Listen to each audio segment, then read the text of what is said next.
Major Shah, I was, playing out, in fact, a couple of days ago, a clip of Abdul Nasir from 1966, where he was laughing at the Muslim Brotherhood demanding a law making hijab compulsory in Egypt.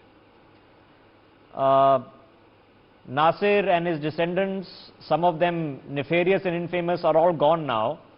And the Muslim Brotherhood is a factor, a very big one, running sort of country factor in Egypt. See, Nasir, so this entire conversation where we've gotten lost between Hindu Rashtra and Ghazwa-e-Hind, what is it that we actually should be wary about, and what is just a leap of imagination? Well, I don't think one has to worry about anything, because this whole concept of Ghazwa-e-Hind is nothing as such as that entire Islamization of Indians and, or radicalization. Aisa hoga nahi, Rishabh. There's nothing like that which is going to happen at the end of the day. There is nothing of that sort at all. And of course, when Nasir, in fact, also he was also responsible for the strengthening of India and Egypt ties with Jawaharlal Nehru at that time. So, and in fact, to each their own. So in Egypt, if you have compulsory, that's a different thing for him altogether. I don't think in India any such rule. We can't ban it. We cannot make it compulsory. It's personal choice. And the whole idea of Ghazwa-e-Hind or a Hindu Rashtra, ultimately, see, we are a secular nation. And till now, Rishabh, I generally feel, my personal experience about me and the family that I come from, that the best country for minorities so far, I would say. Okay, Mohammed, sorry to interject, but if I take a dipstick test, and the dipstick test is that I'm assuming Yogi Adityanath is not a moron, that he understands his politics. I'm also assuming Akhilesh and company are not morons either. They understand their politics. They are clearly convinced, every day and week that passes, that for the statements they make, which are provocative and incendiary, that there is a constituency that actually believes so. All right? If Yogi Adityanath did not feel that there are a bunch of people who actually are concerned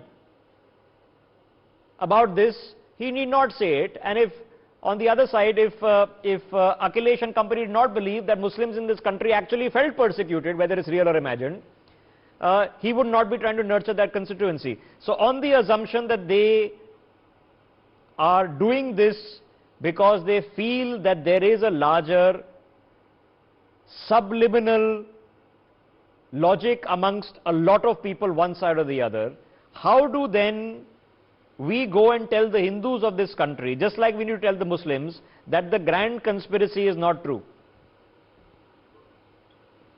Well, I don't think the people, the public, the Awam, the Janta is that stupid also to actually believe that something like that would take over India or something like that. Aisa kuch nahi hoga. There's nothing one should actually feel disturbed about. We are all coexisting. The very fact that Rishabh Gulati, Sumit P, Joita Basu, Mohommed Ali Shah can sit here and we can have this discussion in a very amicable manner. There is nothing like that. I don't think there's nothing to worry about for anyone for that matter. But it's not a straight line, because Iran was a lot different 30, 40 years ago than it is now. Afghanistan was a lot different 30, 40 years ago than it's now, okay? I don't know what Jinnah had planned for Pakistan. We'll never find out, because he unfortunately died within a few weeks, literally, of its founding.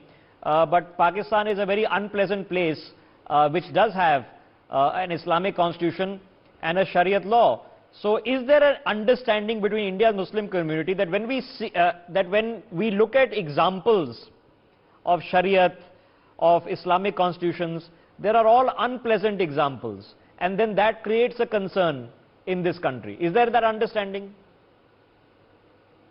In a way, I would say yes. See, they are like Saudi Arabia. Also, see, Afghanistan, there was a much hue and cry when Taliban was coming for Sharia law, and of course we all oppose it, I oppose it, we all oppose it, because Taliban has their own different Sharia law. Saudi Arabia has been practicing Sharia law for I don't know how many years. There's never been any problem. In fact, they are very strict with their rules. For murder, drugs or rape, they straight away behead. For theft, they cut the arm. So the crime rate in Saudi Arabia is actually very less.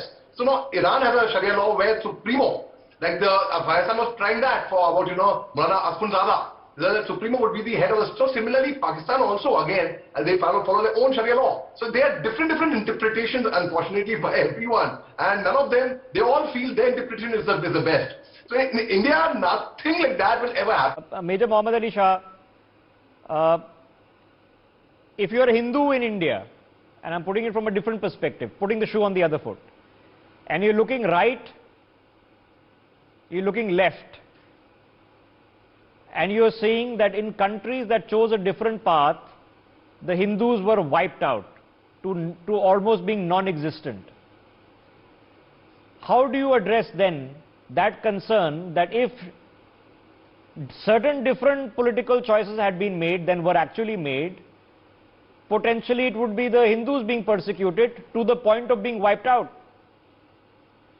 Oh well, Rishabh, see, we are a salad bowl nation where we all coexist together at the same time. We are not a melting pot, unlike the West, where they are all diverse. There is so much of unity of diversity in India. Let me give you an example. So many years of Mughal rule in India could not succeed, or could not really, I would say, could not end up converting many of Indians into Muslims. So I think this whole concept of Gajwa-e-Hind, or or Islamization, or perhaps the Hindutva also, for that matter, it's not possible. And my dear friend Sumit Peer just spoke about Uniform Civil Code, and I'm with him on that page. Yes, why not? Why not? In fact, I think it should be welcome. In fact, because India has a variety of family laws, as you all know. Now, the Christians have their Christian law, their Marriage Act of 1872, the Indian Separation Act of 1869,